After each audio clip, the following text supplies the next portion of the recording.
The best way to learn how to be a better investor is by losing a lot of money. People who are consuming it just need to be very cognizant and ask themselves, okay, why am I seeing this? Who am I seeing it from? If you are not checking in with yourself, and if you're just throwing darts at the board and playing stocks of moose pasture in Canada, you run the risk of losing your money. Just remember, not everything's going to be built, and exploration still remains very difficult. Today, I'm joined by Trevor Hall, the voice behind Mining Stock Daily and founder of Clear Commodity. Trevor is a friend, a fellow Coloradan that I only ever see outside of Colorado, and someone who is right in the middle of the action in this mining market. He's built a platform that not only keeps pace with the news, but also pushes mining to communicate better, smarter, and faster. In the episode today, we're digging into what's really happening in the market right now, and why things are finally moving, the stories that aren't being told, and how the industry can do a better job talking to the world.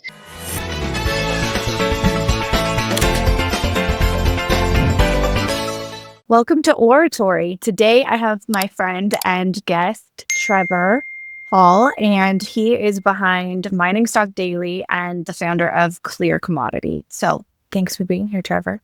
Hey, Lindsey. How are you doing? I'm doing great. It's fun to have this conversation with you, even though we live in the same state and literally never see one another while we're here. And now we're having a virtual podcast from the same state. We should have done it over a coffee or a drink or something. I know, but then that's a different kind of logistical situation for us to figure out. I don't know how to record that. Do you? Yeah. Oh, you said you've done 3 podcasts today already. So you're clearly ahead of the game. You know, it's just all this stuff is almost automatic anymore. We've been doing it for 8 years, and our Mining Stock Daily has been around for 8 years now. I think Which is crazy. It'll be 9 years in July, pretty sure. I'd have to go back and check the numbers, actually. I know at the end, when we put out our last episode of 2025, we were on the cusp of 3,000 total episodes. Oh my gosh. And I actually lost track. I was actually thinking about it this week. I was like, oh yeah, I wonder when episode 3,000 is. And I haven't checked it. So I either am past it or getting real close.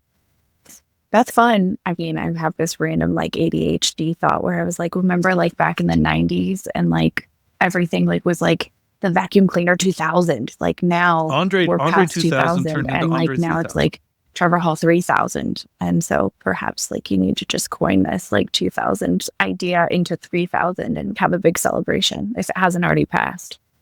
That's right. I remember I think back in the day we did, what was it, the 1,000th episode of Mining Stock Daily? And that was a while ago. And then the 2000 breezed by and never even thought about it.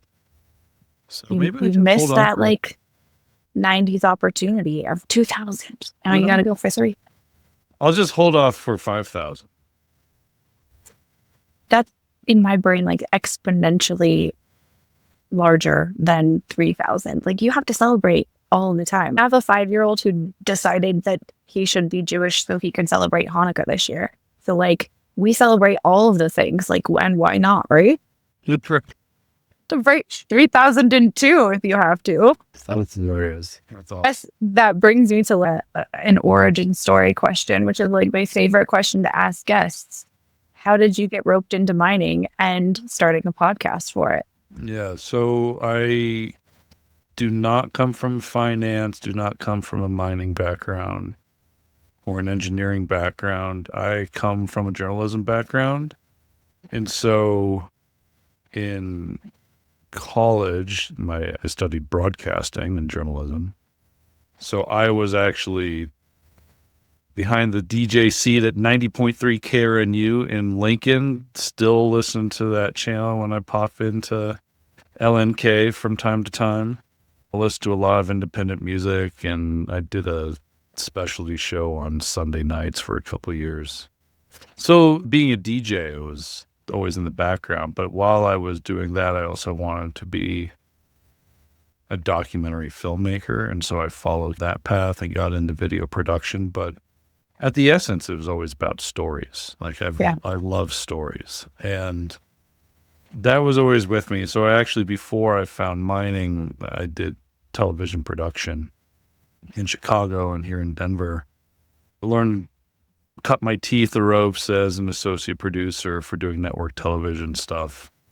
And that's where I learned to find guests, manage budgets, put together a cohesive story that made sense, but also willing to like back up those stories with facts and figures so we wouldn't get sued.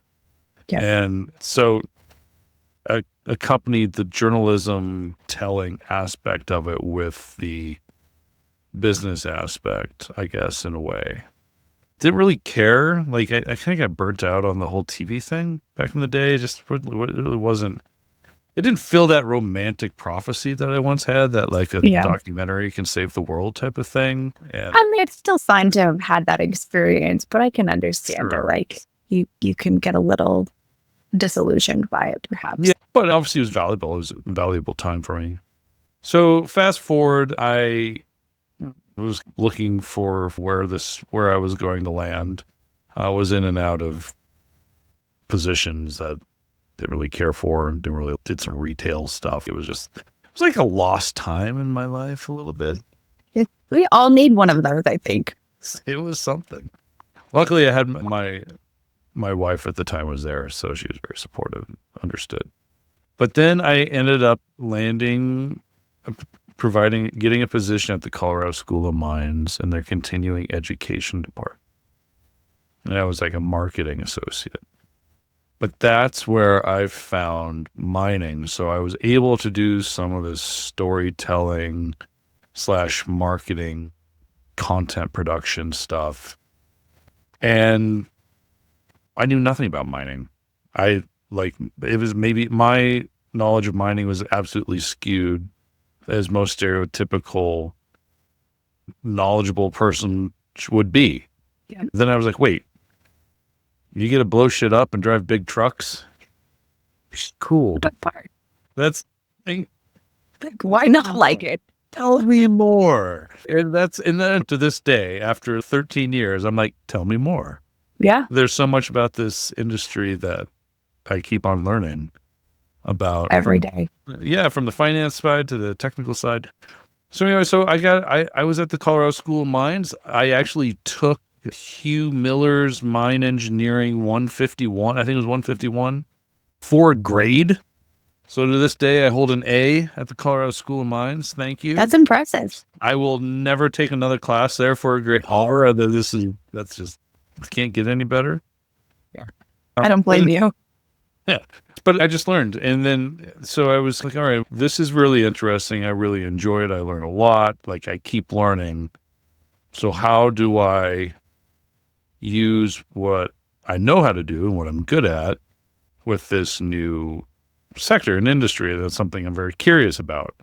Yeah. And so I did some social media management for a little bit, but then in like 2018, July of 2018, I got connected with a gentleman here in Denver. His name's Dave Kranzler, who writes a newsletter, and he's a precious metals investor. And him and I had coffee. I said, Dave, I got this idea. I want to start a podcast.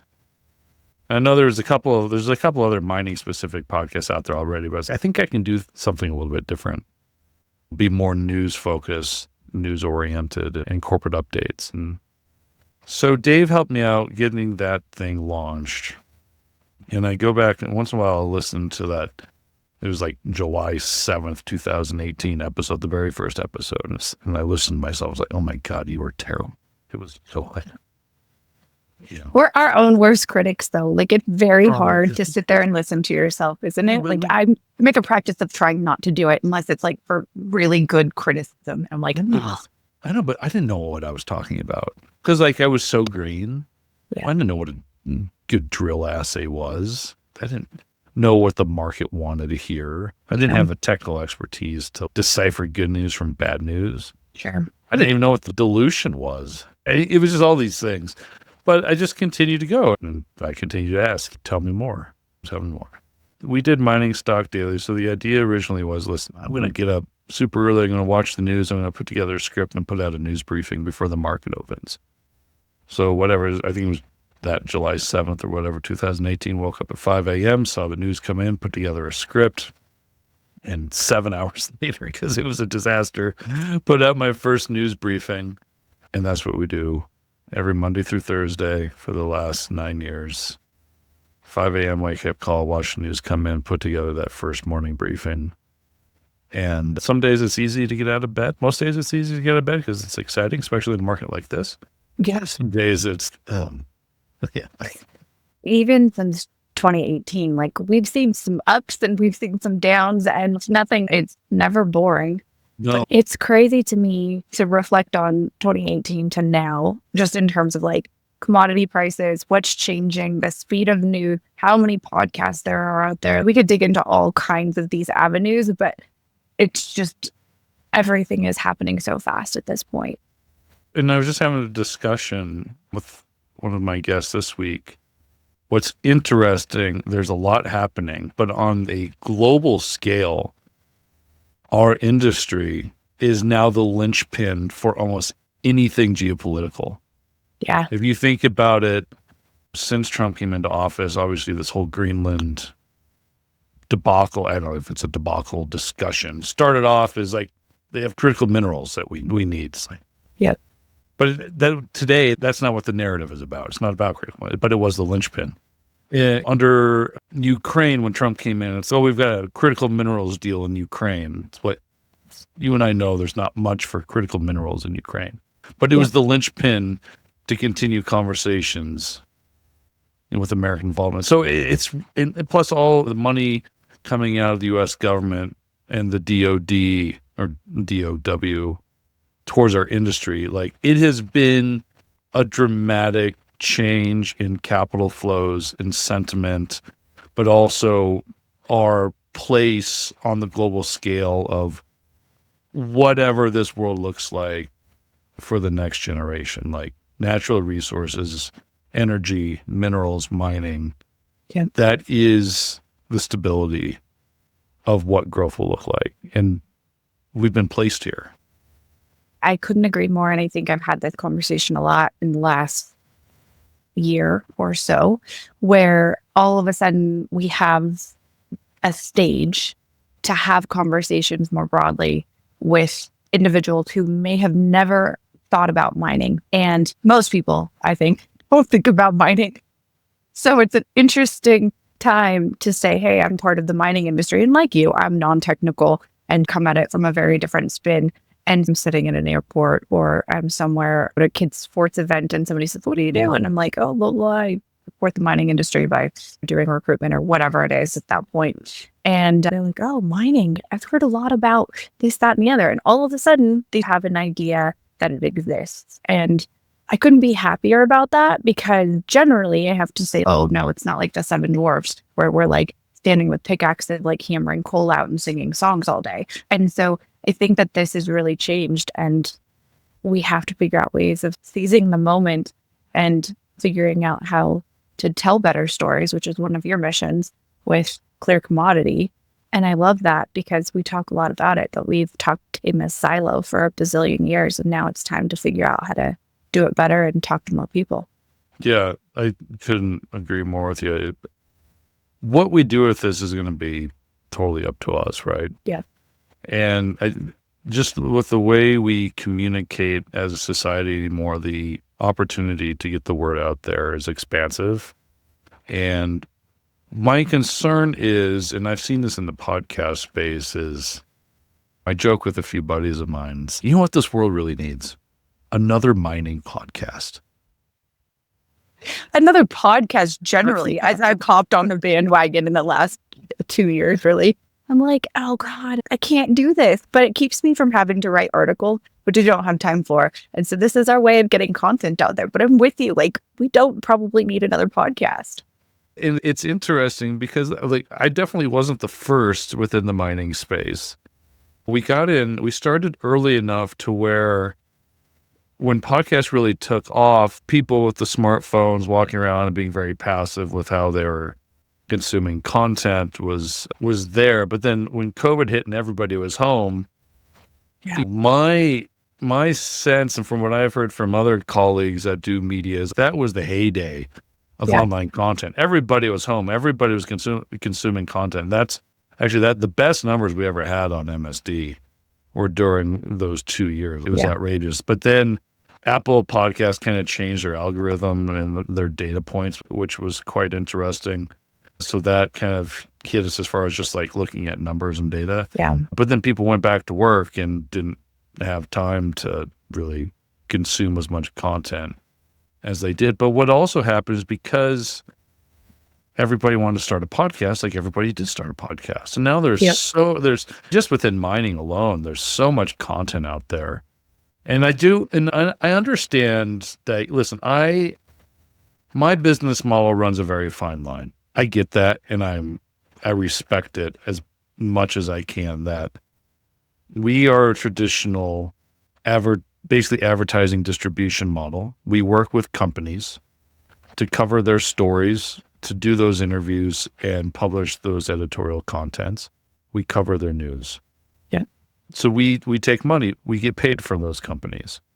I also know that I'm an investor in most of those companies, and so therefore I'm pretty biased and I want them to do well. And I also know that as a journalist that I have to maintain journalistic integrity. And if there are hard questions that need to be asked, that I need to ask them.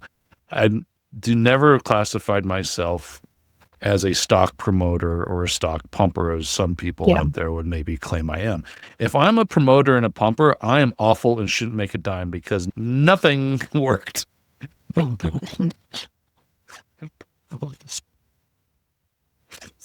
Humbling moment. I'm really bad at this, in fact. Nothing could have been further from the truth, and I get the returns to show it.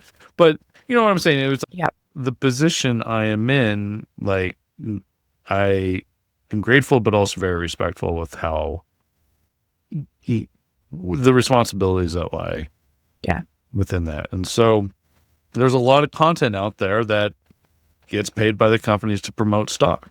Yeah. And I think people who are consuming it just need to be very cognizant and ask themselves, okay, why am I seeing this? Who am I seeing it from? Yeah, that could go for anything. But I think in mining, and part of what I've really enjoyed about mining and learning and asking the questions is that every day I'm humbled realizing how much I don't know still and how many questions I still have to ask. Today I have somebody I've known for a really long time. He actually gave me my first mine tour, and I've got a new role that's like really crazy technical, and he's a PhD metallurgist. And I was like, hey, I need 15 minutes of your time so you can school me on this so I can figure it out. And by not asking those questions, I'm doing a disservice to my clients, just like you are to the general market, by not asking the harder questions or learning yourself. And yeah, we have to do a lot of that on the fly, but part of that I think is what keeps me interested. But I would imagine for you too, where it's like, it's always something new coming out and they've all got different ideas. So one of my questions that I was marinating on asking you last night was like, if you, like, now that I know you've done 3,000 episodes, I've done a year and a half of this, and I'm like, there's a bazillion people to talk to, but at some point I'm going to run into these things to come out. And maybe not, but like 3,000 episodes, like, how do you figure out what you're doing every single time? Do you have something that you're going into prepared? Because you and I did not prepare this, I have to be honest. But do you go into it with a plan, with a script, with an idea, like, or do you just go with it? A lot of times I go with it, but I am beholden, especially with the companies I work with. Listen, they're the ones doing the hard work. They're the ones with the foundation of news releases that they're published. And so from those news releases, I have something to go off of, so whether it be drill results or financing or whatever material news coming out of those companies. What I get to do with my partners is take those news releases and basically say, okay, take this news release, CEO, and open it up. Let's hear it from you. Yeah. Let's personalize this ink on paper type of document and hear it straight from you, and then have an actual, people can consume this human conversation you and I, like the CEO and I are having. Yeah. Much like you and I are having now. That's the power of podcasts, right? Like of the oratory of being able to just not be present in the conversation, but listen in and being that fly on the wall. So it humanizes the news, and people can take snippets, they can read tea leaves or all they want, but it is very important that it's beyond that of just what's in the technical information in the news release, right? So that's powerful. But in that, you also passively can make a relationship with people. And in this industry, success comes from relationships. Like, Yes. in my investments, I make more money from people I've done business with previously or invested in previously who also made me money back then than anything else, right? Yep. I get a better sense of the potential success of projects just observing people in those conversations. And do I trust this person or do I think they're full of shit? Yeah. And people can listen to those conversations on MSD as well. Yep. And make their own judgment for themselves. And it really is important. Like, we're so blessed to be able to have the technology to where we can consume the same type of information in so many different media Yeah. that there's really no excuse to miss something anymore. Scary thought though, right? Like, we have so much opportunity. I joke that back in the day, when you wanted to know something, you had to remember the question, then go and look it up. And then we had internet and then we could look it up a little faster, but it was still not like having information at the speed and at the readiness that we do today. And so I think you're right. And people are making more informed decisions most of the time, or they have the option of making more informed decisions, I think, which is great. I still talk to people who like have literally never listened to a podcast, and it blows my mind. Yeah, that will change. That's a demographic thing. Yeah. It's like, how many people, like when we were in school and Facebook and MySpace had just started clicking, like the few of us in college that actually just were in university at the appropriate time to get access to that, Yeah. the numbers were minuscule. That dating myself, like that's right when I was in college. Yeah. My first social media was MySpace, and it's graduated since then. But I tell the story on my side of the fence with recruitment, right? I grew up watching my dad do this, and quite literally people would send resumes on beautiful stationery through the mail. Yeah. Then it was fax machine. Then it was like call and follow up. And then all of a sudden they would send it by email, but wonder if it got there. And then they'd call and follow up. And now it's blitzing out hundreds of resumes to companies using AI tools and all of the rest of this stuff. And they don't even know what they've applied for. And so to go back to one, the speed of information is being shared and everything else, but also the relationships, right? Like people are still finding that to get jobs, to make investment decisions, to do all these things, that it's relationship based. And I think that mining is really there. I think that it's a very small industry globally still. And while it's going to have to grow in a lot of different ways, I think that we're still reaching to one another and having these relationships. And most of the people that I've talked to that are really successful investors or really successful in their careers have spent time deliberately managing and maintaining and developing new relationships from a human perspective. Yeah, for sure. What you were describing, like, as going from basically mailing in It's like a carton buggy. Do you remember? I was just like, and I know maybe this is a good metaphor, maybe it's not, but it's like before, like my wife and I met right as online dating was like taking off, like the eHarmony day. Yeah.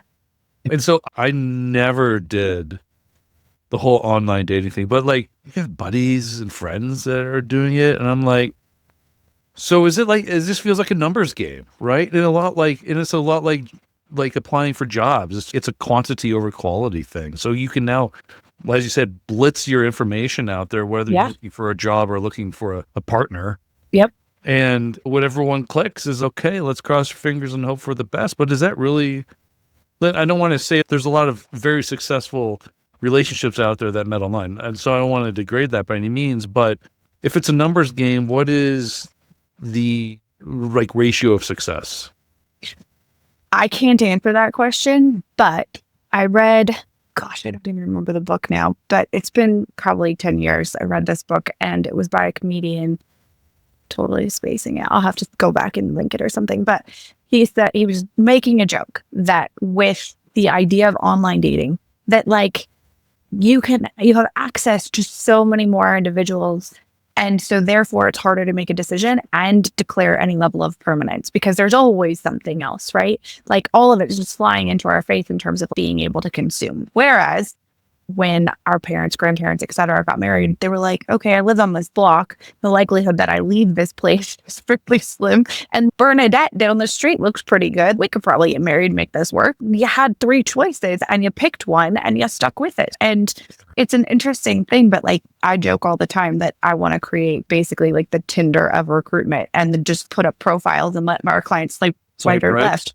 Yeah, whatever it is. And while that's a little bit of a crass assessment, like interviewing, hiring, it's dating. And I tell people that all the time. It's speed dating. And you've got to figure out how to communicate. You have to figure out how to distill what people are telling you, how to invoke trust, all kinds of stuff very quickly to do it right. And I imagine investing and having some of those things probably isn't that dissimilar. And I think on the investment side, I've learned quite a bit. I've learned how to lose a lot of money. Good lesson. Yeah, but those are lessons. Yeah. The best way to learn how to be a better investor is by losing a lot of money. Yeah. And that takes a while, and it's very humbling. And not that obviously everything's doing really well in this cycle, and I don't know how long this lasts. It feels like it's got a lot of legs. Yeah. But it's also like I'm giving this presentation at the Vancouver Resource Investment Conference. And I've given it a lot of thought, but it's basically the title of the topic is called How to Go Broke in a Bull Market. You can do it. This is where people lose the most money. Yeah. Because they get too excited. They get too excited, diamondized, become undisciplined. Yep. They don't take profits. They think it's like the diamond eyes and the Bitcoin craze, like Bitcoin to infinity. Yeah. So it is a very dangerous time. Yeah. Now, I'm not saying obviously it's exciting, like gold at 46, I don't even know where we're at, 48. I looked at your website before our podcast. It's up 4,800. Silver 93. Copper back below $6, but I think that runs a bit higher. Yeah. These base metals that nobody ever really cared about for the last 4 years, the zinc and nickel and tin, like all running higher. Like we are in the cycle. Yeah. And it feels like it has legs. There will be a lot of volatility along the way, but sometime the cycle is going to end. Yeah. And people need to recognize that. Yeah. And that's why it's so important to remain disciplined. Like the easy money has been made. Yeah.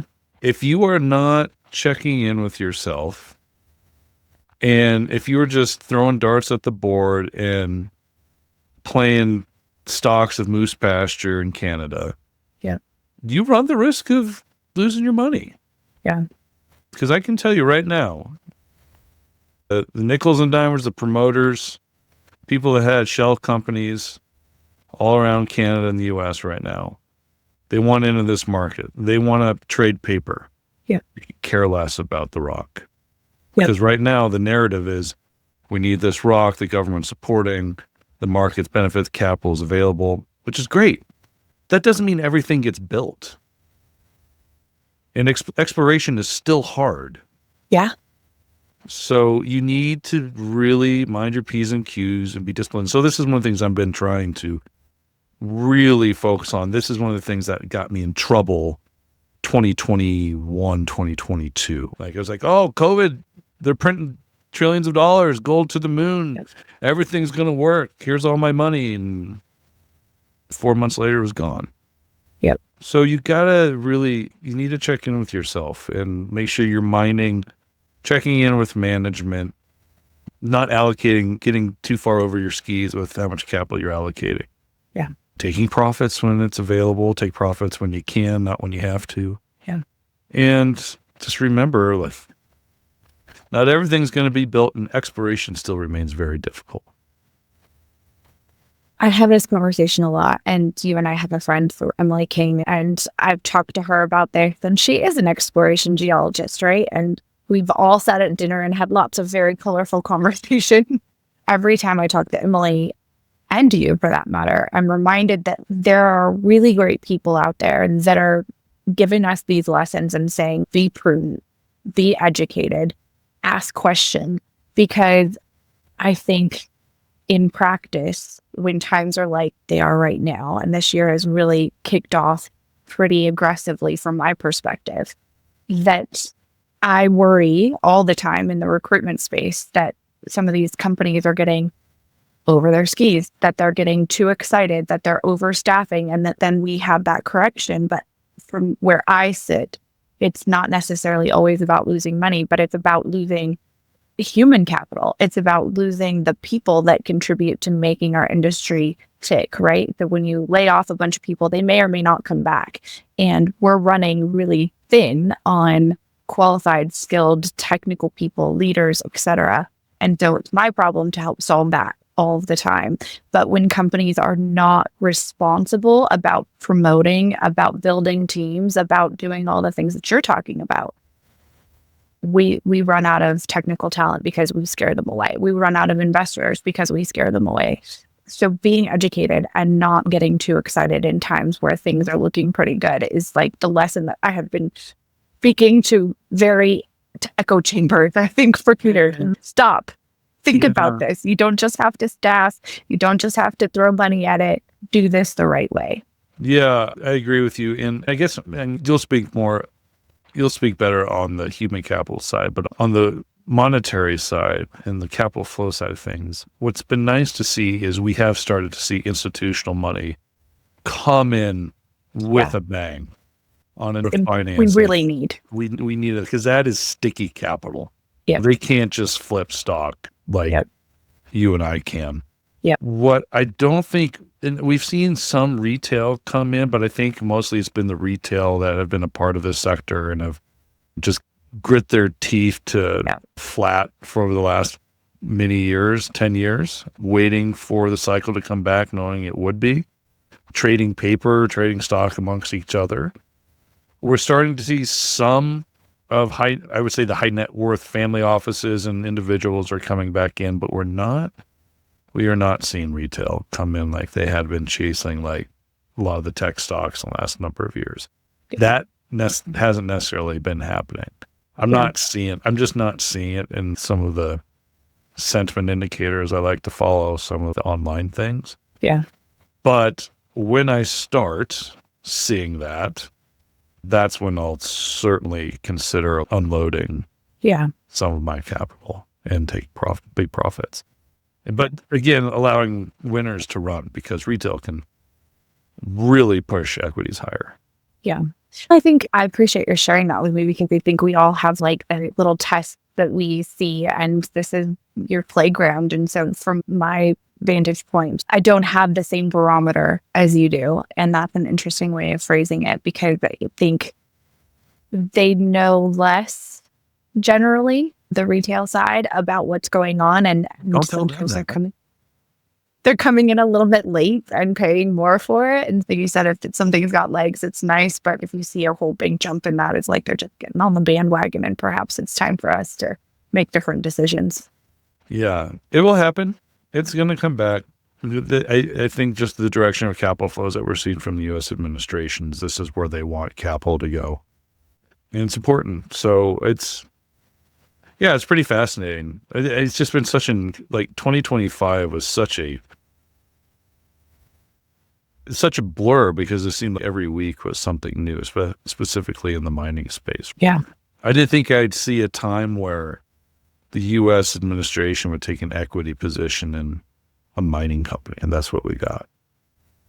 So that was pretty well. I agree. I think I'm consistently surprised, and now I got Department of War and investing in lots of critical minerals. And so we have clients who've certainly benefited from that. And I never thought that I would be waiting on a Department of War grant to be awarded to a client so that we can help them staff up. It just boggles my mind a little bit. So I've certainly seen some surprises. But what's surprising you in the market? Is it something new every day, or is there a consistent, this is an interesting situation moment that you've seen in the last year or so? What is surprising me in the market? That's a great question. I don't think anything surprises me anymore. I am waiting. I think there's more kind of those DOW U.S. government positions to be taken in this industry on specific companies and projects. I'm waiting for those to fall. Sure. Excuse me. I can talk. You can cough. It'll mute you anyway. Just getting it out. I do think M&A, there's a lot more M&A kind of lower down the cycle as far as junior developers and exploration companies as in the US and Canada, that will trickle in as well. This kind of stuff typically doesn't happen in January, but once February and March kicks around and the big conferences, that's when somebody wants to hold off for a shebang, big bang. Yeah. News. PDAC announcements.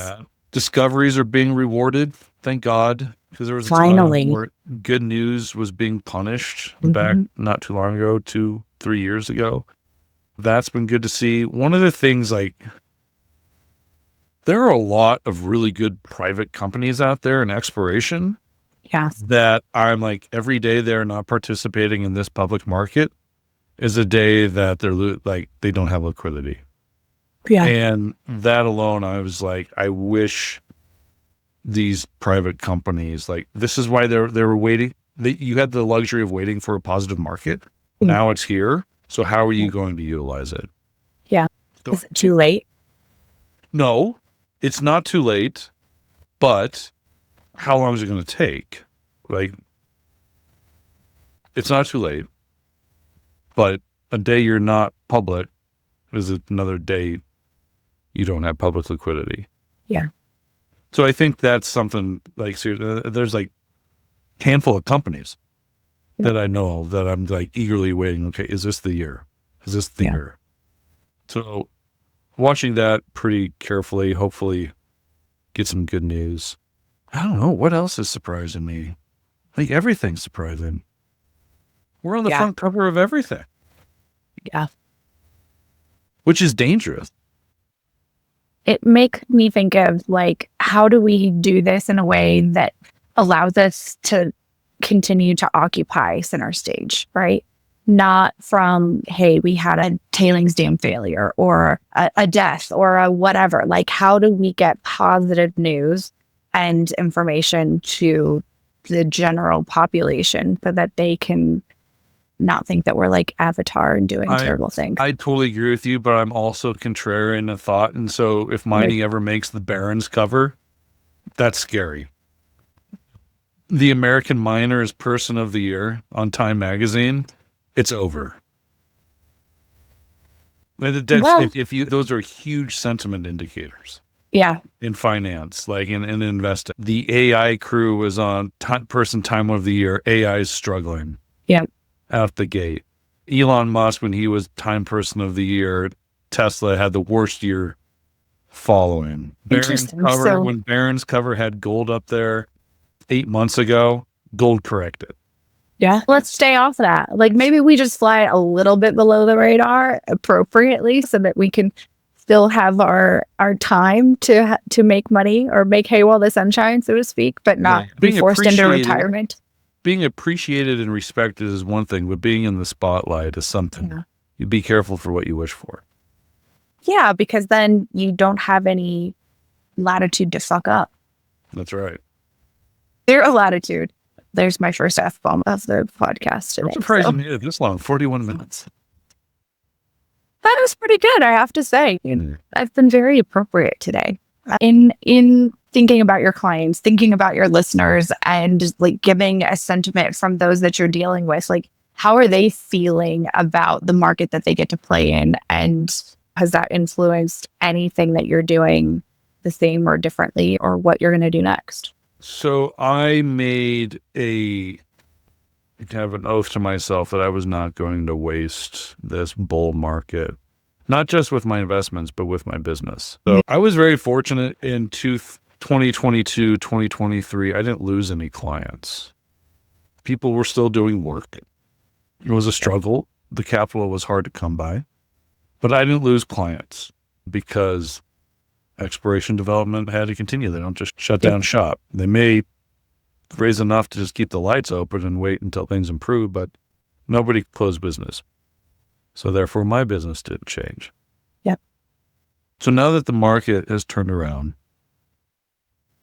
I said, all right, Let's take advantage of this because I can wake up tomorrow and the market's gone. So where can I find scalability? So what I did the last number of months is I hired 2 new correspondents to cover a number of companies and accounts. That does a couple of things. It takes those accounts off my desk, which is great. It also provides me the opportunity to scale and bring in more business. Yeah. So that's what I did. So we scaled up our business, we grew the business, and now 2026, there's about 8 new companies that we're covering and hopefully more to come because we can, because Mike and Ian have been amazing, and I'm so happy they decided to come work with me and can see this thing through. Yeah. Our scalability there. The other thing that we did, and just being a student of media and the business of media, is what I found in the podcasting space was that it's not enough anymore to have just a one-off podcast. The real thrust is in networks. Yep. And so my biggest kind of aha moment was when Conan O'Brien sold his Team Coco podcast network to Sirius for gazillion dollars. Yeah. And then the Call Her Daddy girl, what's her name? Yeah. I don't remember her name. I can picture her, but I don't remember her name. So it wasn't just Call Her Daddy. She had a network, and she sold her network to Spotify. And this, okay. I'm starting to see this. It's a network of content. And say, all right, so how do I take Mining Stock Daily and create a network and producing a lot? I was like, what we're not doing is covering the entire commodity complex. Mm. We're not covering oil. We're not covering ag. And so I reached out and we launched an oil podcast called Oil Roundup. We launched a Go Nuclear podcast on nuclear energy and uranium. Power Current podcast on battery metals. Okay. Last year, we launched a coal podcast called The Coal Trader, weekly roundup commodity podcast of the action of the week called The Commodity Compass. We're looking to add a nat gas podcast. There's probably someone. Anyway, so we created the network. And that what is Clear Commodity Network. So my goal is to, if you think of a network, and I know I don't want to, network news is disgusting and it's hard to watch at all, and I don't watch it. But do we have enough to where, on day to day, we could cover a full 8-hour shift? And that's the goal I want to get, where Lindsey Schultz can show up to her desk, press Clear Commodity Network, and that's, instead of Fox News or CNN, whatever, streaming in the background. That's what's in the background, because that's most important to her. Yeah. That's the news dynamics that she will pay attention to, not the Fed's things that are being fed your way. So that's really the goal. I appreciate your sharing that with me. I actually didn't know all of that. And I think that there's huge value in that. And so I understand what you're trying to build, or what you are building. I guess that sort of leads me to another question. You have your clients that pay to be in this space and that you're showcasing, but you also have a whole lot of other stuff on Clear Commodity Network, where I perused and did all of the stuff in the background in advance of this. And you're sharing a lot of information that I think is highly relevant. But is there a filter for you to agree to have certain clients? What is the test to be one of Trevor's clients? Great question. Biggest threshold is, would I individually, as an investor, give this company money? Would I invest in them? Yeah. Are they doing good work? Are they a good person? Yeah. Those are the 3 most important aspects. Listen, there are times where there's certain news that gets shifted low on the low part of the news release that makes this. I don't like that. And then you pick up the phone. But listen, I get to come to men's with that by being the person on the mic saying, I noticed this. Can you please address this and the concerns? Which is really important, right? There's two sides to every coin. Doesn't matter how thin it is, right? There's a lot of information to share. And I think that last part, do you think that they're a good person? Do you trust them? There's a lot of story in how some of these decisions get made and what's happening behind the scenes, right? And so I think having the ability to have those conversations rather than just have black and white press releases, not excusing good or bad or indecision or whatever it might look like. But I think it's really important to ask the questions. And we've said that, I guess, now several times. Yeah, for sure. And then I would say, so we're like Mining Stock Daily, we work with issuers, publicly traded companies. When it comes to the Clear Commodity Network, what we're really trying to look for is partner with institutions, servicing companies, institutions that have real advertising money. Yeah. And have products and services they're trying to advertise to and gain to. And actually, we got our very first client this month. So I was super excited about that because that's been 18 months of doing everything based on what we think is a really good idea and necessary. And so I just huge shout out to Rory and Justin and Chris. And like they've done these podcasts out of the goodness of their own heart because they see the vision and want to support it. So yeah, like we're to this point because of their dedication too. Yeah. Which I listen to quite a few mining podcasts at this point. It's sort of nature of the beast, right? But it's also how I get to consume some of my news.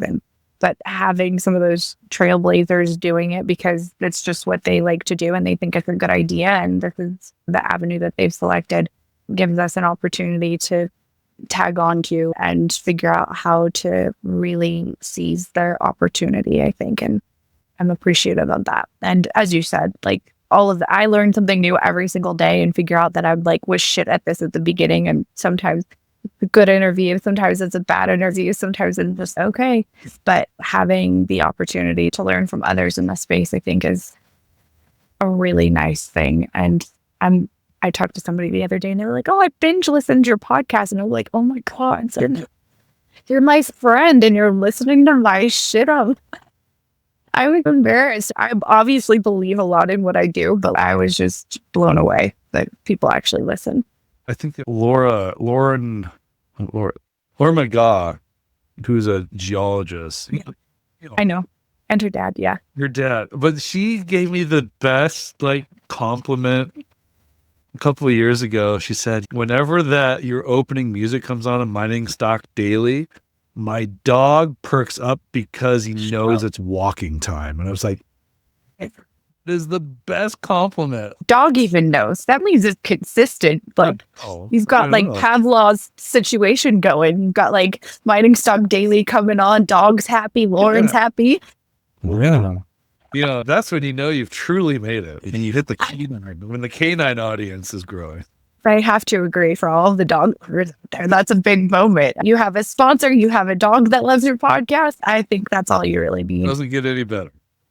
We're coming up on an hour, which was really easy. I mean, you do this for a living and I pretend to do this every Thursday or whatever it is at this point. I guess, is there anything that you want to leave our listeners with outside of they should be listening to you and checking out your website and all of those wonderful things? But any nuggets of advice or wisdom from Trevor today? No, I would just say, listen, there's a lot of chaos in this world and we get fed a lot of fear, but try to stay grounded, find happiness, and do what you need to do for your own mental health. As far as this market goes in this industry, enjoy it because who knows how long it lasts. It could be taken away any day. Yeah. And we'll be remembering the great bull market of 2025 that ended abruptly. But yeah, listen to Mining Stock Daily. And honestly, if you wouldn't anybody listening, visit us at clearcommodity.net. Take a look at all the great podcasts that we are. Look at that. Technology. For those of you listening, you can't see it, but I always am very proud of myself when I get this stuff in the background. So we have Clear Commodity linked here. So you can find it and it'll obviously be tagged onto the podcast in all of our notes and the transcript. So you can read it, you can watch it, you can listen to it. We're in all of the typical places. They will find you. Right. Like the creepy lady from When He Crushes. I will find you. So Awesome. they Thanks, will Lindsey. find you. Of course. And here's Trevor's LinkedIn if you really want to be a stalker. Ooh, yeah. I don't even think, I think I have premium LinkedIn. Is it premium LinkedIn? Maybe I do. So I will know. Very important. Unless they have the incognito and then it just shows like something really vague, like someone at X company looked at you. So if you're a company of one, you're Someone still at MRC screwed. Recruiting looked at you. I think mine is incognito, so it could just say, but I looked at yours this morning, so I'm there finding you. I'll find out. Thank you for being here. I so appreciate it and really enjoyed the conversation. I'm still disappointed that we have yet to get to call together in Colorado.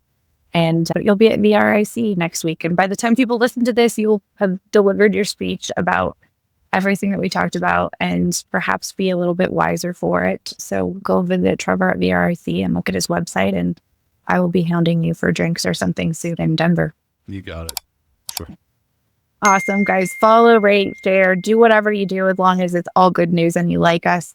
So this is my plug for us. So we appreciate all of that. You can also tell us what we should be doing better. I'm totally open to constructive feedback. Thank you.